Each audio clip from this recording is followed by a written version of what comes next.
La ilaha illallah Muhammadun Rasulullah alaihi salatullah. Bismillahirrahmanirrahim. Nanti diskusinya digabung saja. Kajian tasawuf tadi ingin dekat dengan Tuhan tasawuf. Ini adalah makna satu kehadiran juga ya sama mendekatkan diri kepada Tuhan juga. Ketika kehadiranmu bersama keluarga almarhum suamimu hanya dirasakan menambah beban bagi mereka, maka sebaiknya engkau pergi saja. Adalah lebih baik, bahkan lebih dari itu, apabila kehadiranmu sama dengan ketidakhadiranmu, artinya kehadiranmu tidak ada gunanya, maka engkau harus memilih untuk pergi saja. Ketika engkau bertemu dengan siapapun, ada 3 kemungkinan. Pertama, orang itu tidak senang bertemu dengan dirimu. Kedua, orang itu biasa-biasa saja. Dan ketiga, orang itu sangat bergembira bisa bertemu dengan dirimu. Ternyata bobot dirimu berbeda dari satu orang dengan orang yang lain. Bisa saja di tengah perjalanan terjadi perubahan. Bobot dirimu menurun karena sesuatu masalah. Untuk itu engkau mesti menghitung ulang setiap ucapan yang keluar dari mulutmu. Bobot kalimat yang keluar dari mulutmu terukur oleh bobot dirimu sendiri. Sehingga ketika ucapanmu direndahkan atau tidak didengar sama sekali, tidak usah marahlah, melainkan berusahalah supaya bobot dirimu semakin berat. Bagaimana caranya? Memang aku juga sama, wahai kekasihku. Terkadang aku merasa terbebani oleh kesulitan-kesulitan yang melekat di pundakku dan kesedihan yang tersembunyi dalam hatiku, sehingga aku kehilangan kemampuan untuk menerangkan kepada siapapun. Melihat kondisi materi sekarang, sebetulnya engkau tergolong orang yang berkecukupan. Adapun ketika engkau masih merasa kekurangan, sebabnya adalah karena terlalu banyaknya keinginan. Sekarang aku sangat merindukan dirimu, wahai kekasihku, terutama sekali ketika engkau berpesan supaya aku menjaga diriku baik-baik. Alhamdulillah, aku sedang dalam keadaan baik-baik.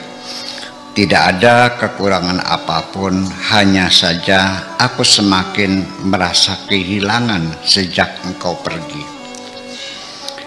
Aku sekarang berada di tengah-tengah serigala. Aku terus berjuang ingin tetap sebagai manusia. Sekalipun di tengah serigala, sampai pernah aku hampir kehabisan tenaga untuk mencegah mulutku supaya jangan menyalak. Untuk mencegah mulutku supaya jangan menyalak. Seperti engkau juga pernah berkata kepadaku, sekalipun aku tinggal bersama buaya-buaya, aku mampu bertahan untuk tetap menjadi manusia. Sampai sekarang aku masih tetap sebagai manusia, karena ketika aku makan tetap rahang bawahku yang bergoyang. Seringkali aku mencari teman-teman manusia, ternyata pakai topeng. Setelah dibuka, ternyata serigala juga. Sehingga dengan demikian aku sudah tidak perlu takut lagi, apalagi kalau sampai mencekam. Apapun adanya harus aku hadapi saja, termasuk kematian.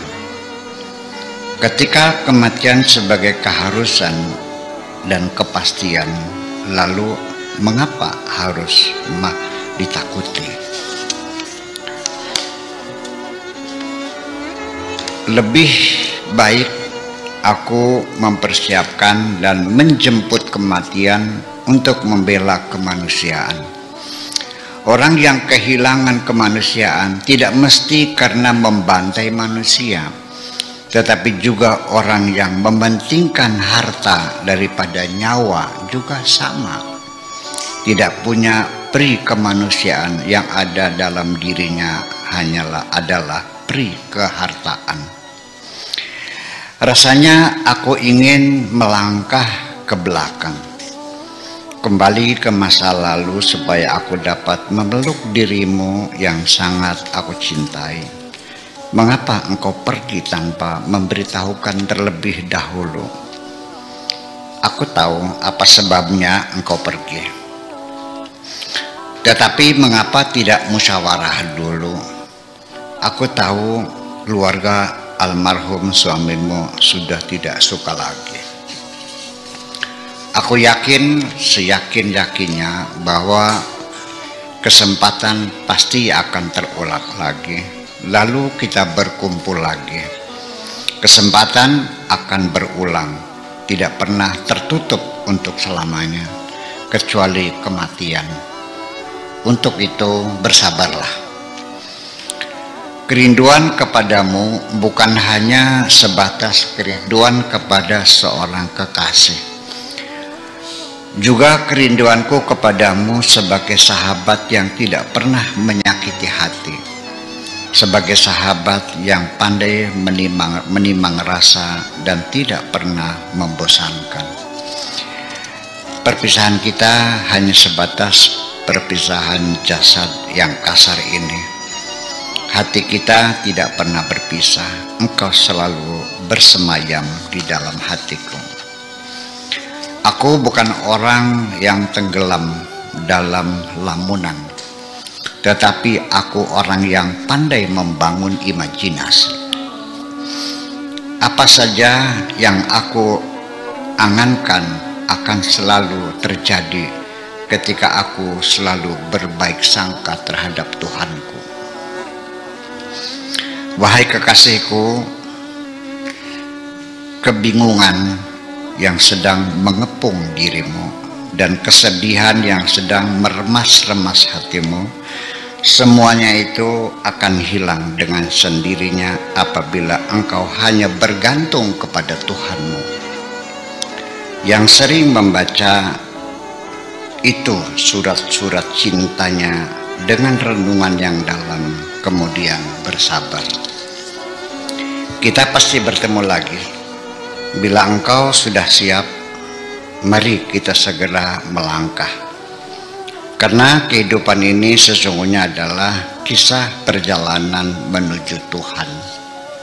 Kita semua adalah para musafir. Suka atau tidak suka, kita harus terus melangkah. Setiap orang yang tenggelam dalam cinta kepada Tuhannya, betapapun besarnya ujian dan cobaan hidup, tidak akan dapat menggoyahkan jiwanya, melainkan semakin menambah dekat dan semakin tenggelam dalam cinta. Sebetulnya banyak perempuan-perempuan yang cantik di sekitarku. Aku merasakan banyak di antara mereka yang mencoba menggodaku, tetapi aku tidak mencari teman hidup berupa perempuan yang cantik, tetapi yang ku cari adalah perempuan manusia yang menjunjung tinggi kemanusiaan. Engkau juga cantik jelita, wahai kekasihku, tetapi kecantikanmu tidak merangsang nafsu dan membakar birahi. tetapi menyejukkan hati dan membawa kedamaian di dalam rasa. Kerinduan yang mendekam di dalam hatiku ini, wahai kekasihku, selalu menjerit dan memekik. Kerinduan yang mendekam di dalam hatiku ini, wahai kekasihku, selalu menjerit dan memekik. Sulit sekali dilerai sekejap pun. Aku mencoba untuk melakukan manipulasi supaya reda, hasilnya malah semakin meronta. Salah satu manipulasi yang ingin kulakukan, aku perlakukan kepada hatiku sendiri, ibaratnya seperti mengalihkan perhatian anak kecil supaya jangan menangis terus-menerus, yaitu kuberikan mainan supaya sibuk bermain. Akan tetapi, wahai kekasihku, ketika kuberikan mainan, ternyata ketika dipejet-pejet semua tombolnya tidak juga mau berjalan. Akhirnya boneka itu dibanting sampai pecah, lalu pulang sambil menangis dan menjerit.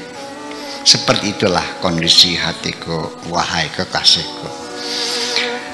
Sebetulnya aku sangat hormat terhadap keluarga suamimu.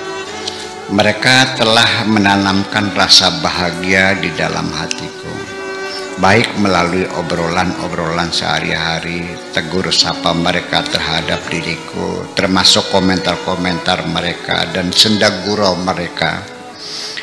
Almarhum suamimu memang sahabat karibku, tetapi setelah mereka tahu engkau punya hubungan cinta bersamaku, lalu mereka tidak suka. Bisa jadi sakit hati. Itu wajar saja dan harus kita maklumi. Akhirnya engkau pulang kampung di seberang lautan. Sehingga aku tidak perlu bertengkar dengan mereka, karena mereka itu orang-orang baik. Yang salah aku sendiri karena mencintai menantu mereka. Ini bukan masalah hukum, wahai kekasihku, tetapi masalah rasa. Apalagi engkau benar-benar, wahai kekasihku, masih mengharapkan diriku. Apabila engkau benar-benar, wahai kekasihku, masih mengharapkan diriku hanya menjadi milikmu sendiri, cobalah lakukan apa saja yang bisa engkau lakukan secepatnya. Sekarang kita harus berpacu dengan waktu. Untuk sementara aku sedang mempersiapkan KTP sementara karena belangkonya kehabisan. Juga surat numpang kawin dari kepala desa, dan terakhir surat keterangan duda mati yang perlu dilampirkan surat kematian istriku 10 tahun yang lalu. Hanya itu saja. Nanti kalau sudah selesai, aku akan segera mengetuk pintu rumahmu. Tolong persiapkan semuanya, dan secepatnya kita mesti berpacu dengan waktu, karena dalam kehidupan ini, wahai kekasihku, terlalu banyak teka-teki yang cara menyelesaikannya sering tidak kita jumpai.